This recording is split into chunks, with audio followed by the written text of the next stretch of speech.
একটা নির্বাচিত সরকার যে স্বৈরতান্ত্রিক আচরণ করতে পারে, অটোক্রেট হয়ে উঠতে পারে, পৃথিবীতে ইতিহাস অনেক নজির আছে। হিটলার যখন নির্বাচিত হয়েছিলেন তখনও সেটা নির্বাচিত সরকার ছিল, কিন্তু হিটলার তো হিটলার হয়ে উঠলেন, তার নির্বাচনের মধ্য দিয়ে নির্বাচিত হিটলার হয়ে উঠলেন এবং সারা পৃথিবীকে ধ্বংস করে দিলেন। তার বিচার হয়েছে, মৃত্যুর পরে তাকে তো আর পাওয়া যায়নি, আত্মহত্যা করেছে, কিন্তু নুরেমবার্গ ট্রাইব্যুনাল তো হয়েছে, সেখানে দলের বিরুদ্ধে বিচার হয়েছে, ব্যক্তির বিরুদ্ধে বিচার হয়েছে। পৃথিবীতে ইতিহাস আছে, নজির আছে। আমরাও আওয়ামী লীগের বিরুদ্ধে বিচারের কথা বলছি সংগঠন হিসেবে। সেই সংগঠনের ভাগ্য নির্ধারিত হবে আদালতে। সেই আইনটা করা হয়েছে, আর্টিকেল 47 অনুসারে সেই আইনটা করা হয়েছে, আইসিটি অ্যাক্টে সেটা আছে। সন্ত্রাসের বিরুদ্ধে আইনে তাদের কার্যক্রম নিষিদ্ধ করা হয়েছে বটে, কিন্তু রাজনৈতিক দল হিসেবে নিষিদ্ধ হবে কি হবে না, তার বিরুদ্ধে রাজনৈতিক দলের অন্যান্য কোনো পানিশমেন্ট হবে কি হবে না, দীর্ঘ সময়ের জন্য বা অল্প সময়ের জন্য স্থগিত হবে কি হবে না, এই বিধানগুলো সেখানে দেয়া আছে। এবং তাদের সমস্ত সম্পত্তি বাজেয়াপ্ত হবে কিনা সেটাও ওখানে বলা আছে সেই আইনে। তদন্ত হচ্ছে, আমরা আশা করি খুব শীঘ্র সে তদন্ত শেষ করতে পারব। ব্যক্তি হিসাবে শেখ হাসিনা এবং তার দোসরদের বিচার চলমান, কিছু বিচার সমাপ্ত হয়েছে, আরো অনেকগুলো এখন ফরমাল চার্জ গঠনের মধ্য দিয়ে বিচার প্রক্রিয়া শুরু হবে। আমি প্রসঙ্গক্রমে এই কথাগুলো মাঝখানে বললাম, কিন্তু আমাদের যারা বন্ধুরা, যারা গণতান্ত্রিক আন্দোলনে দীর্ঘদিনের সঙ্গী ছিল, কখনো কখনো তারা লুকিয়ে বা অন্যভাবে আন্দোলনে শরীক ছিল, প্রকাশ্যে তারা মাঠে ময়দানে খুব বেশি আন্দোলন করেনি। আমি যাদের কথা বলছি আপনারা অনুমান করে না। অনেকে অনেক রকমের বক্তব্য আজকে দিতে পারে, তবে আমাদের মধ্যে একটা ঐক্য থাকতে হবে। এই যে আমরা বিতর্ক করব, আমরা জাতীয় সংসদে বিতর্ক করব, মাঠে ময়দানে রাজনীতি করব, সেটা হবে গণতান্ত্রিক চর্চা। কিন্তু আমরা এমন চর্চা করব না যাতে ফেসিবাদের প্রত্যাবর্তন সহজ হয়। যারা জুলাই গণ অভ্যুত্থানের এই কৃতিত্বকে চিন্তায় করতে চায়, যার উপর ভিত্তি করে রাজনৈতিক দল গঠন করে রাজনীতি করতে চায়, তাদের কাছে অনেকবার আমরা বলেছি যে চেতনা বিক্রির রাজনীতি বাংলাদেশে ফেল করেছে। ৭১-এর চেতনা বিক্রির রাজনীতি বাংলাদেশে মারাত্মকভাবে ফেল করেছে। শেখ হাসিনা ৭১-এর চেতনা বিক্রি করতে করতে দিল্লিতে যেয়ে বসে আছে। আমরা বলেছি আওয়ামী লীগ এবং শেখ হাসিনার রাজনৈতিক মৃত্যু হয়েছে ঢাকায়, দাফন হয়েছে দিল্লিতে। এটা একটা প্রবাদ হয়ে গিয়েছে। প্রবক্তা আমি হলেও প্রবাদটা হতে অসুবিধা তো নাই। কেন হয়েছে? এই চেতনার রাজনীতি করতে করতে আমাদের রাজনীতির নতুন বন্ধুরা নতুন বন্দোবস্তের নতুন রাজনীতির কথা বলে, পুরাতন বন্দোবস্তের ধারায় তাদেরকে সংশোধন হতে বলবো। রাজনীতিতে বাল্য শিক্ষা শ্রেণীর ছাত্র হয়ে যদি বিশ্ববিদ্যালয়ের প্রফেসরের মতো আচরণ করে, সেটা ঠিক নয়। শিখতে হবে, অনেক দূর যেতে হবে। রাজনৈতিক মাঠ অনেক কঠিন, বন্ধুর এবং কণ্ঠকাকীর্ণ পথ, এত সহজ নয়। কোথায় যেন বলেছিলাম যে নিউটনের আপেল পাকলে পরে অটোমেটিক ঝরে পড়ে না। এই গণতান্ত্রিক আন্দোলনের ফসল হিসেবে গণ অভ্যুত্থান কোন নিউটনের আপেল ছিল না, এটাকে আমাদের পাকাতে হয়েছে। এটা কখনো অটোমেটিক ছেড়ে পড়ে নাই। দীর্ঘ 17 বছরের ধারাবাহিক আন্দোলনের ফসল হিসেবে এই আপেলকে, এই আন্দোলনকে, এই গণ অভ্যুত্থানকে আমাদেরকে পেড়ে নিতে হয়েছে। সুতরাং কেউ যদি মনে করে মাত্র 36 দিনের আন্দোলনের ভিতরে 17 বছরের ধারাবাহিক আন্দোলনের কিছুই নেই, তাহলে এটাও রাজনৈতিক অপরিপক্কতা। সেজন্য বলি, রাজনীতির মাঠের প্রাইমারি স্কুলের বাল্য শিক্ষা শ্রেণীর ছাত্র হিসাবে যদি সবকিছু বুঝে নিয়েছি বলা হয়, আমি তাদেরকে বলবো, নতুন দলের নতুন বন্ধুদের, পুরাতন বন্দোবস্তের রাজনীতি বাংলাদেশে আর হবে না, চেতনা বিক্রির রাজনীতি বাংলাদেশে আর হবে না। আমরা তোমাদের মধ্যে আমাদের ভবিষ্যৎ দেখতে পাই। আমি ছাত্রদের উদ্দেশ্যে বলছি, যারা গণ অভ্যুত্থানে ভূমিকা রেখেছে, শহীদ হয়েছে, তাদের আকাঙ্ক্ষার বাস্তবায়ন আমরা করতে চাই। সেটার প্রতিযোগিতা হোক। আকাঙ্ক্ষার বাস্তবায়নের প্রতিযোগিতায় আমরা আছি, আমাদের নেতা জনাব তারেক রহমান আছে, আমাদের একটা পরিকল্পনা আছে, আকাঙ্ক্ষা বাস্তবায়নের অঙ্গীকার আছে, সে অঙ্গীকারের জন্য আমাদের কর্মসূচি আছে, আমাদের আন্তরিকতা আছে, আর্থিক সংশ্লিষ্টতা আছে, সেগুলো অর্জনের চেষ্টা করছি। সুতরাং আমরা শুধুমাত্র উই হ্যাভ এ প্ল্যান বলে ছেড়ে দিইনি। আমাদের নেতৃত্ব আছে, আমাদের পরিকল্পনা আছে, আমাদের কর্মসূচি আছে, আমাদের প্রতিশ্রুতি আছে, বাস্তবায়নের অঙ্গীকার আছে। সেজন্য আমরা আর্থিক সামর্থ্য অর্জন করার চেষ্টা করছি। আমরা যাব, এগোব। আর যারা আকাঙ্ক্ষার উপর ভিত্তি করে চেতনা নির্ভর রাজনীতি করতে চাচ্ছে, তারাই আজকে স্বৈরাচারের পতনকে কেন জানি আমন্ত্রণ, স্বৈরাচারের যে পতিত স্বৈরাচারকে কেমন জানি আবার আমন্ত্রণ জানানোর মতো একটা পরিবেশ আবহ সৃষ্টি করছে। সরকারের বয়স 5.5 মাস 6 মাস, এখনই রাস্তায় বক্তৃতা দিচ্ছে ব্যর্থ সরকার। আর ব্যর্থ হওয়ার জন্য তো একটা সময় লাগে। আমরা তো শুরু করছি কেবল। এখন অনেক কথা বলা যায়। 2024-এর 8ই আগস্ট যে ইন্টারিম গভর্নমেন্টের যাত্রা শুরু হলো, সেই যাত্রা আর্টিকেল 106 এর হাত ধরে কেন হলো? তখন তারা কনস্টিটিউশনের কাছে গিয়েছে, তখন তারা সুপ্রিম কোর্টের কাছে গিয়েছে। তারা জানে কিছু আর্টিকেল অ্যাব্রোগেটেড হবে এবং সেটাকে লেজিটিমেসি দেয়া হবে যখন পরবর্তী সংশোধন হবে কনস্টিটিউশনের, সেখানে চতুর্থ তফসিলের সবকিছুকে লেজিটিমেসি দেয়া হবে। সেই 2024-এর 5ই আগস্ট থেকে যেদিন 18তম সংশোধনে গৃহীত হবে সেদিন পর্যন্ত সমস্ত কর্মকাণ্ডকে, সেই সরকারের কর্মকাণ্ডকে বৈধতা দেয়া হবে। সংবিধানের প্রফেসর আছে আমার বন্ধু বুরহানুদ্দিন রানা, আমরা তাদের কাছ থেকে সবক নিয়েছি। সম্ভব কিনা তারা বলেছেন সম্ভব। অতীতে যারা ক্রান্তিকালীন বিধান হিসাবে আর্টিকেল 150 অনুসারে বিভিন্ন বিষয় তফসিলে ধারণ করছে, চতুর্থ তফসিলে, সেই ক্রান্তিকালীন সময়টা কি হবে? অনেক সময় অনেক বিচারপতিরা তার ব্যাখ্যা দিয়েছেন। বিচারপতি কালামানিকও একটা ব্যাখ্যা দিয়েছেন, দেখলাম একটা জাজমেন্ট। তারা তাদের মতো করে রাজনৈতিক ব্যাখ্যা দেয় আদালতে বসে, যেহেতু তারা শপথবদ্ধ রাজনীতিবিদ নাকি ছিলেন বাংলাদেশে কিছু কিছু বিচারপতি। এই শপথবদ্ধ রাজনৈতিক বিচারকরা কিছু কিছু ব্যাখ্যা দিয়েছে। তারা বলেছেন শুধু ক্রান্তিকাল হবে 1971-এর 16 ডিসেম্বরের আগ থেকে স্বাধীনতার ঘোষণা দেওয়ার ওই সময়টা পর্যন্ত, স্বাধীনতা ঘোষণা দেওয়ার সময় থেকে 16ই ডিসেম্বর অথবা প্রথম জাতীয় সংসদের প্রথম দিন, মানে 1973 সালের 7ই এপ্রিল খুব সম্ভবত, এই পর্যন্ত নাকি ক্রান্তিকাল। এরপরে নাকি আর কোনো ক্রান্তি হয় নাই। বাংলাদেশে আর্টিকেল 150-কে সুন্দরভাবে আরো ব্যাখ্যা করতে হবে যে ক্রান্তিকালীন সময় আর কোনটা কোনটা ছিল। একদলীয় বাকশাল যখন প্রণয়ন করলেন, সেটা তো জাতীয়ভাবে একটা ক্রান্তিকাল। তারা বাংলাদেশের গণতন্ত্রকে হত্যা করেছিল। 7ই নভেম্বর সৃষ্টি কেন হয়েছিল? ওই ক্রান্তিকালের কারণে হয়েছিল। আমরা 1979-তে যদি সেগুলো ধারণ না করতাম, তাহলে পরে ইলিজিটিমেট হয়ে যেত এর মাঝখানে সমস্ত কর্মকাণ্ডগুলো। বাকশাল দাঁড়িয়ে থাকতো। বাংলাদেশের মানুষ কি বাকশাল দাঁড়িয়ে থাকুক সেটা চেয়েছিল? অ্যান্টি বাকশাল সেন্টিমেন্টের উপর ভিত্তি করে গণতান্ত্রিক দ্বারা শুরু করার জন্য শহীদ রাষ্ট্রপতি জিয়াউর রহমানকে এদেশের সকল মানুষ সমর্থন দিয়েছিলেন। সেটাই বাংলাদেশের ইতিহাসে নতুন ভাবে গণতান্ত্রিক যাত্রা। বিচারপতি খায়রুল হকরা সেই 5ম সংশোধনীকে অবৈধ ঘোষণা করলেন। বাংলাদেশের সবচাইতে ইনজাস্টিস খায়রুল হক এই দেশের বিনাশের একটা মূল বীজ, মূল সূত্র। Unfortunately he was my class teacher.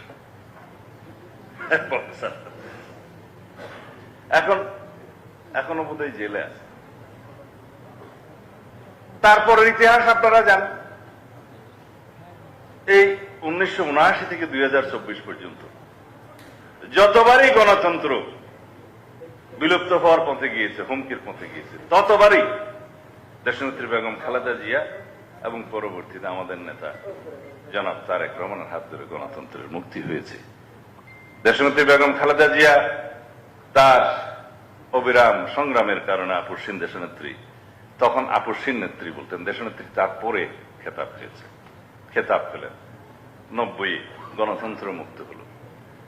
বহুদলীয় গণতন্ত্রের পথে আরেকটা মাত্রা যুগ হলো, আমরা সংসদীয় গণতন্ত্রের পথে আসলাম, তাও দেশনেত্রী বেগম খালেদা জিয়ার সময়। তারপরে কেয়ারটেকার সরকার আসলাম, তাও তার সময়। এরপরে 2001 সালের গভর্নমেন্টের পরে বিভিন্ন ষড়যন্ত্রের কারণে বাংলাদেশে 111-এর সৃষ্টি হল। সেই 111-এর বেনিফিশিয়ারি কে? ফ্যাসিস্ট শেখ হাসিনা। সেই 111 এবং ফ্যাসিস্ট শেখ হাসিনা, তাদের মধ্যে যোগসূত্র আছে। তারা কেউ এখন বিদেশে আছে এবং শেখ হাসিনা অবশ্য তার নিজ দেশে প্রত্যাবর্তন করেছে। কারণ আওয়ামী লীগের আবার অনেক প্রত্যাবর্তন দিবস আছে, তার পিতার আছে, তার ছেলের আছে, তার মেয়ের আছে, তার নিজের আছে, খালি প্রত্যাবর্তন করে। কিন্তু এইবার সঠিকভাবে প্রত্যাবর্তন করেছে, এটা নিজ দেশে প্রত্যাবর্তন। এখন ওখান থেকে কথা বলছে। আমি দুই একটা পত্রিকা আজকে বসে বসে দেখছিলাম, কালকে সময় পাইনি, আমি বিভিন্ন জায়গায় শহরে ছিলাম। এখানে আমাকে আমার নেতা জনাব তারেক রহমানকে নিয়ে একটা ভারতীয় সাংবাদিক সুবীর ভৌমিক মনে হয় অনেক লম্বা লম্বা কথা বলেছে, যে ভারতে বসে সালাউদ্দিনের রাজনীতি করা নিয়ে প্রশ্ন সুবীর ভৌমিকের। আমাকে ইন্টারভিউ করতে চেয়েছিল এই পত্রিকা, আমি সময় পাইনি রাত্রে। তারপরে হাসিনাকে ঘিরে ঢাকা দিল্লি সম্পর্কে নতুন উত্তেজনা, প্রথম আলো। আসলে আমার দেশ আর প্রথম আলো যদি দুইটা একসাথে পড়া যায় আর কি, তাহলে আপনি সব ধরনের নিউজ পাবেন। ওইখানে লিখছে, প্রথম আলোতে লিখছে ভারতীয় মুখপাত্র একজন, যে বাংলাদেশে ডিউলি কনস্টিটিউটেড গভর্নমেন্টের, লেজিটিমেট গভর্নমেন্টের বিরুদ্ধে যা কিছু শেখ হাসিনা একটা প্ল্যাটফর্ম মিটিং এ বলেছে, সেটা ভারত সমর্থন করে না। কিন্তু ভারত কি তাকে বারবার মিটিং করতে দিয়ে এটা সমর্থন করে? তারপরে বলবে উনি যা বলেছে তার সাথে আমরা নাই। এইভাবে কূটনৈতিক সম্পর্ক থাকে না। আমাদের পার্শ্ববর্তী দেশ, আমরা বাইলেটারাল রিলেশন রাখব। আমাদের এই বাইলেটারাল রিলেশনশিপের মধ্যে ইন্টারডিপেন্ডেন্সি আছে এবং এই ইন্টারডিপেন্ডেন্সিকে আমরা শক্তি হিসেবে মনে করি। আমরা আপনাদের সাথে বন্ধুত্বপূর্ণ সম্পর্ক বজায় রাখতে চাই, তবে আমরা কখনো আওয়ামী লীগ হতে পারবো না। আমরা বাংলাদেশের স্বার্থকে সমুন্নত রেখে on the basis of mutual dignity and respect and on the basis of the sovereign equality আমরা আপনাদের সাথে সম্পর্ক রাখবো। তার মানে এই না আপনারা হাসিনা কার্ড খেলবেন আর বাংলাদেশের সাথে বন্ধুত্বপূর্ণ সম্পর্ক চাইবেন, দুটো বিপরীতমুখী। আশা করি ভারতীয় কর্তৃপক্ষ, ভারত সরকার বিষয়টি বুঝবেন। এখানে বলা হচ্ছে জনাব তারেক রহমান এবং সালাউদ্দিন সাহেব ভারতে বসে, তারেক রহমান লন্ডনে বসে যদি রাজনীতি করতে পারে, হাসিনার দোষ কি? হ্যাঁ, হাসিনার দোষ আছে। আমরা কেউ ফেসিবাদী ছিলাম না। আমরা গণতন্ত্রের জন্য সংগ্রাম করতে করতে আমাদেরকে জোরপূর্বক নির্বাসন করা হয়েছে। এটা হচ্ছে হাসিনার সাথে আমাদের ব্যবধান। আর হাসিনার সাথে আমাদের আরো ব্যবধান আছে। ভারতের পার্লামেন্টে জয়শঙ্কর সাহেব বক্তৃতা দিলেন যে বাংলাদেশের সাবেক প্রধানমন্ত্রী ভারতে আশ্রয় নিয়েছে, তিনি যোগাযোগ করেছেন, তিনি পালিয়ে গিয়েছেন এবং হিন্ডন এয়ারপোর্টে আপনাদেরই একজন মন্ত্রী পর্যায়ের মানুষ, নেতা, তাকে অভ্যর্থনা জানিয়েছেন। এগুলো আমাদের সাথে ব্যতিক্রম আছে। আর আমাদেরকে বস্তাবন্দি করে হাত পা চোখ বেঁধে তারপরে বস্তা সহকারে ওখানে ফেলে দিয়েছেন, এই ব্যতিক্রমগুলো আছে।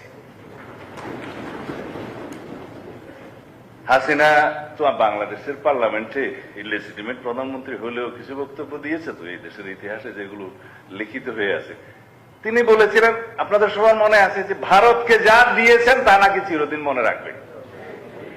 তা হাসিনা ভারতকে যা দিয়েছেন তা চিরদিন মনে রেখেছে বলেই তো এখন আশ্রয়টা দিছে। এটা তো রেসিপ্রোক্যাল, এই ব্যবধানগুলো তো আছে। আমার নেতা জনাব তারেক রহমান দীর্ঘ 17 বছরের নির্বাসিত জীবনে একটা ডেমোক্রেটিক কান্ট্রি থেকে দল পরিচালনা করেছেন, সেই দেশের আইন মান্য করে। সেই দেশ এবং বাংলাদেশ কখনো ডেমোক্রেটিক কালচারের বিরুদ্ধে কখনো কথা বলেনি। কিন্তু শেখ হাসিনা তার বক্তব্য এই দেশে প্রচার করতে দেয় নাই, আদালতকে ব্যবহার করেছে। এখন যদি কোন পতিত স্বৈরাচার, ফ্যাসিস্ট, গণহত্যার জন্য যিনি দায়ী, যিনি এই দেশে মানবতা বিরোধী অপরাধ করেছেন, জাতিসংঘের রিপোর্ট মধ্যে 1400-এরও বেশি মানুষকে হত্যা করেছেন। সেখানে নারী শিশুর ভাগ ছিল 13 কি 14%। এবং আসমান থেকে হেলিকপ্টার থেকে গুলি করে এই দেশের জনগণকে হত্যা করেছেন।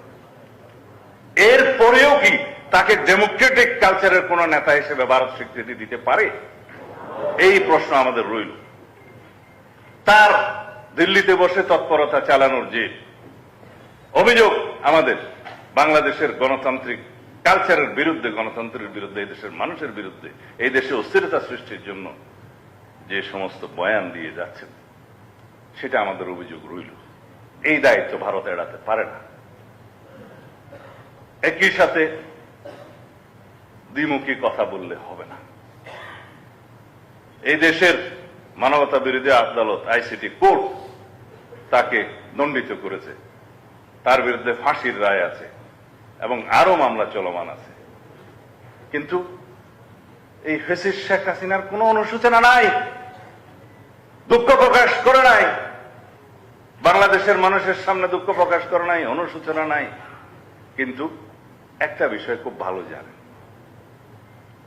বলেন যে যারা গণতান্ত্রিক আন্দোলন করেছে, গণ অভ্যুত্থান অংশ নিয়েছে, তারা নাকি জঙ্গিবাদী তত্ত্বতার মধ্য দিয়ে তাকে ক্ষমতা থেকে অপসারণ করেছে। যদি অপতথ্য এবং মিথ্যা বলার কোন বাক্স পৃথিবীতে চ্যাম্পিয়ন হতো, সেটা হলো হাসিনার বাক্স, হাসিনার। তার ছেলেও নাকি সেই অনুষ্ঠানে যোগদান করেছে। আমাকে কালকে কেউ একজন জিজ্ঞেস করছিল, সাংবাদিক, বলেছে হাসিনা। না, বললাম কিসের হাসিনা, কোত্থেকে বলেছে, কি বলেছে? তাকে কি দেখা গেছে? এখন পর্দানশীল হয়ে গেছে, পর্দার আড়াল, এখন আর চেহারা টেরা। এইগুলো ভারত অ্যালাউ করছে। আর একই সাথে ভারত বাংলাদেশের সাথে একটা বন্ধুত্বপূর্ণ সম্পর্ক চাচ্ছে। দুইটা তো একসাথে যায় না।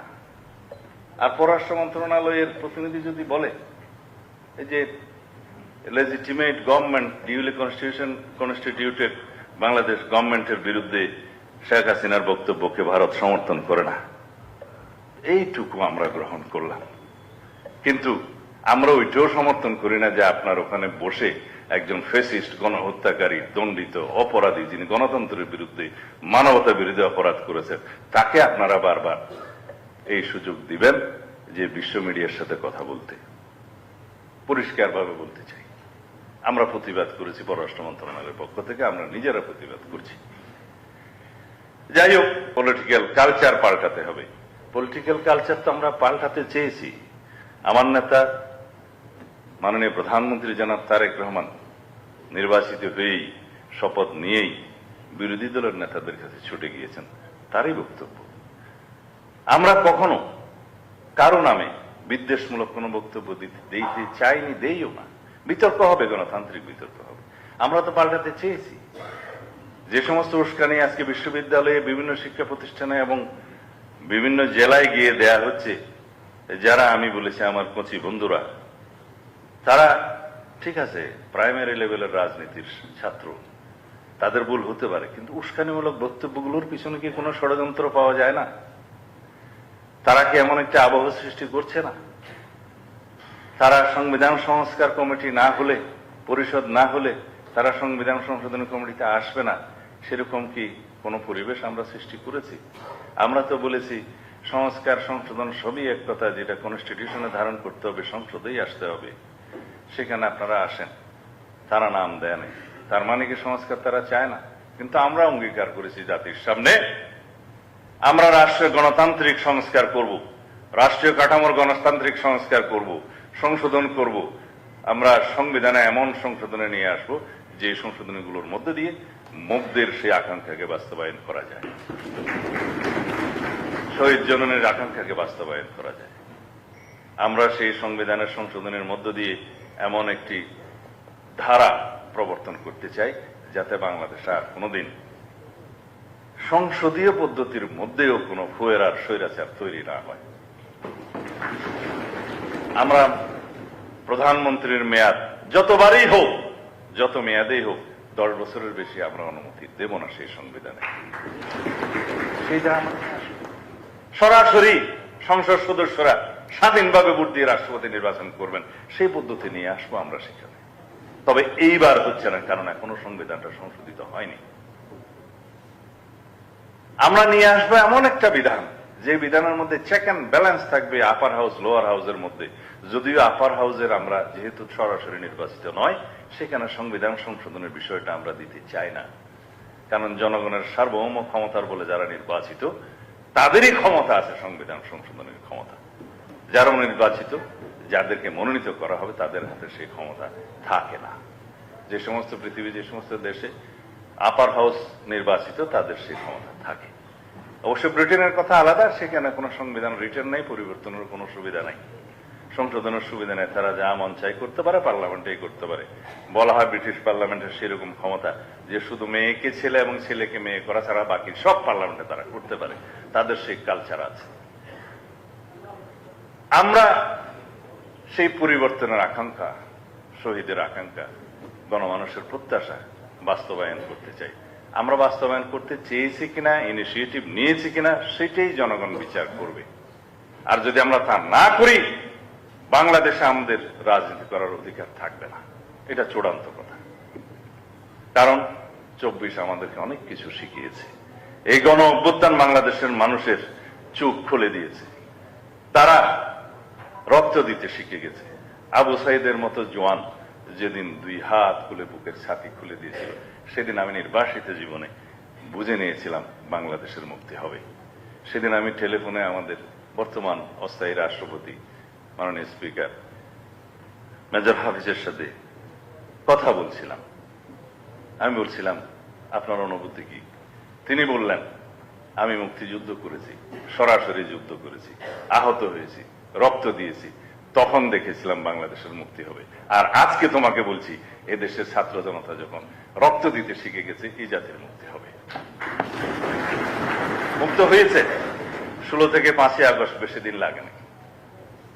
এখন বিতর্ক হচ্ছে এই জুলাই কার, জুলাই কার। সেদিন আমি বক্তব্য বলেছি, যদি আমরা জুলাই কার প্রতিযোগিতায় নামি, তাহলে জুলাই আর কারো থাকবে না। তখন জুলাই কলঙ্কিত হয়ে যাবে, চেতনা বিক্রি হয়ে যাবে। জুলাই আপনাদের সবার। আমরা জুলাইয়ের সম্ভবত 1 থেকে 3 তারিখের মধ্যে সেই স্টেটমেন্টগুলো আমার হাতের লেখা, যে শিক্ষক সমাজ এবং সরকারি স্বায়ত্তশাসিত কর্মচারীদের পেনশন স্কিম নিয়ে একটা আন্দোলন চলছিল, আপনাদের প্রত্যয়, সেখানে বিশ্ববিদ্যালয়ের শিক্ষকরা, কর্মচারীরা সেটার বিরুদ্ধে আন্দোলনে নেমেছিলেন। আমরা তাকে প্রকাশ্য সমর্থন দিয়েছি স্ট্যান্ডিং কমিটি থেকে, লিখিতভাবে। একই সাথে বৈষম্য বিরোধী ছাত্র আন্দোলনের ন্যায্য দাবির প্রতি আমরা সমর্থন তখন দিয়েছি। তারপরের থেকে আমরা 16 তারিখ পর্যন্ত অরাজনৈতিক পরিচয়ে আমাদের বিএনপি এবং সমস্ত অঙ্গ সংগঠনের সবাইকে সংগঠিত করে এখানে অরাজনৈতিক পরিচয়ে কোনো ব্যানার ছাড়া সেই আন্দোলনে শরীক হওয়ার জন্য আমরা ইনস্ট্রাকশন দিয়েছিলাম। গিয়েছি 16 তারিখে যখন আবু সাইদ শাহাদত বরণ করলেন, তখন আমার নেতা সরাসরি বললেন, দফা 1, দাবি 1, খুনি হাসিনার পদত্যাগ, এছাড়া বাংলাদেশ।